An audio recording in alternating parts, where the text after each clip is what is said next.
अच्छा, अस्सलाम वालेकुम क्लास। बेटा कल हमने लिस्टिंग मेथड सीखा था, ठीक है। वही मैं आज रिवाइज़ करवा रही हूँ आप लोगों को। लिस्टिंग मेथड में जब आपको फैक्टर्स पता है ना, जो हमारी लास्ट क्लास में डिस्कस हुए थे, फैक्टर मीन्स कि 24 किस किस टेबल से डिवाइड हो सकता है या किस किस टेबल में आता है, बात एक ही है, ठीक है। आपके पास बुक पेज नंबर 31 में ऊपर एग्जाम्पल में लिखा हुआ है, यहीं से हमने क्लास का स्टार्ट किया था। राइट द फैक्टर्स ऑफ 24, तो आपके सामने देखें ये फैक्टर्स बने हुए 1 2 3 4 6 8 12 एंड 24, ये सारे क्या हैं 24 के फैक्टर्स हैं। अब आपको नेक्स्ट में क्या लिखा है, circle the ones that are prime numbers. अब आपको इसी फैक्टर्स में से उन पे सर्कल करना है जो कि प्राइम नंबर्स हों। और प्राइम नंबर हमने प्रीवियस क्लास में सीख लिया था अपने कि प्राइम नंबर वो नंबर्स होते हैं जो सिर्फ अपने ही टेबल में या 1 के टेबल में आते हैं। सो आपने जब चेक किया तो 2 और 3, तो इसलिए यहाँ पर क्या बन गया है, सर्कल। इसलिए इन्होंने क्या लिखा था, prime factor of 24 are 2 and 3, के प्राइम फैक्टर हैं 24 के 2 और 3। इसी तरह से हमने नेक्स्ट अपनी ही क्लास में 30 के फैक्टर्स लिखे थे। पहले फैक्टर्स ऑफ 30 लिखे थे, यानी कि 2 3 5 6 10 15 एंड 30। फिर हमने प्राइम फैक्टर्स पे सर्कल किया था, यानी कि हमने चेक किया था कि कौन कौन से प्राइम नंबर्स हैं। तो हमने 2 3 5 पे सर्कल कर दिया था, क्योंकि 6 कंपोजिट नंबर है, 10 भी कंपोजिट नंबर है, 15 भी कंपोजिट नंबर है, और इस तरह से 30 भी कंपोजिट नंबर है, ठीक है बेटा। तो हमारे पास जो प्राइम फैक्टर्स आए थे 30 के, वो क्या थे, 2 3 एंड 5। इसी तरह से हमने अपनी एक्सरसाइज नंबर 8 जो कि बुक पेज नंबर 33 पर है, वो हमने सॉल्व की थी, ठीक है। इसी तरह से मैं उसका एक क्वेश्चन यहाँ नोट कर रही हूँ या सॉल्व कर रही हूँ।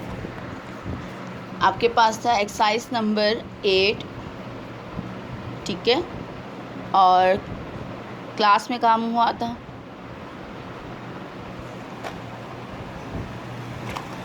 ठीक है। बाकी यहाँ आपने क्वेश्चन नोट करना है। मैं यहाँ डायरेक्टली जो है वो नंबर मेंशन कर रही हूँ, पार्ट 18, ठीक है। तो सबसे पहले हमने 18 के फैक्टर्स लिखने हैं। सो मैं यहाँ लिखूँगी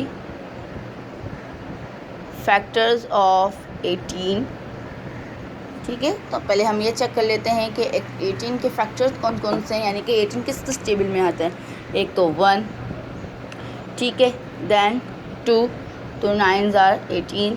फिर अगर आप 3 का टेबल चेक करेंगे तो 3 6 आर 18। इसी तरह से 4 के टेबल से रिलेट नहीं होता है, 5 के टेबल से नहीं होता है, अगेन 6 7 से रिलेट नहीं होता, देन 9, और लास्ट वन 18 अपने टेबल में खुद आता है।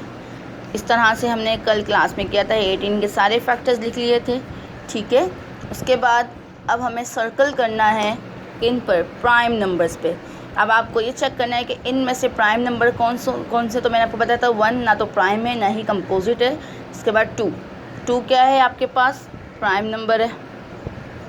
फिर 3 है, 6 नहीं है, क्योंकि 6 अपने अलावा 2 और 3 के टेबल में भी आता है। जिनके फैक्टर्स 2 से ज़्यादा हों वो कंपोजिट नंबर होते हैं, ठीक है। यहाँ हमें प्राइम नंबर्स पे सर्कल करना है, 9 भी नहीं है और 18 भी नहीं है। सो आप ये लिखोगे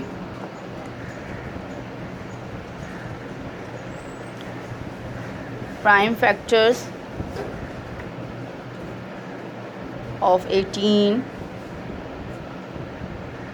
इज 2 एंड 3। ये आपका क्या हो गया था, आंसर हो गया था, ठीक है। इसी तरह से हमने नेक्स्ट किया था, नेक्स्ट यानी कि 22। अब हम 22 के फैक्टर्स लिखेंगे।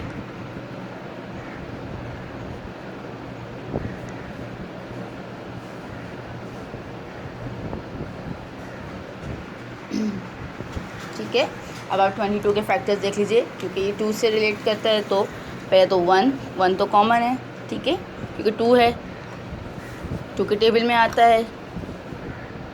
3 से नहीं, 4 से नहीं, 5 से भी नहीं, 6 7 8 9 नहीं, 10 नहीं, 11, क्योंकि हर डबल नंबर जैसे आप 22 33 44 वो सब जो है वो 11 के टेबल में आते हैं, और लास्ट वन 22 अपने टेबल में आता है, ठीक है बेटा। अब हमें फिर से प्राइम नंबर्स पे करना है। तो 1 नहीं है, 2 बिल्कुल है। अब आप 11 को देख लीजिए, 11 सिवाय अपने और किसी के टेबल में नहीं आता, तो ये हो गया बाकी 22 के तो हमने फैक्टर्स लिखे हुए ही हैं।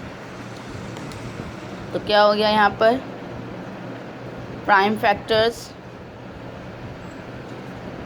Of 22 is 2 and 11। ठीक है, ये आपके हमारे कल क्लास में क्वेश्चंस हुए थे। बाकी आप लोगों के पास C, D and E homework था। ठीक है, जो आपको अपने होमवर्क को कंप्लीट करके रखना है। इंशाल्लाह मंडे से फिर हम आगे का काम कंटिन्यू करेंगे। टेक केयर, अल्लाह हाफिज़।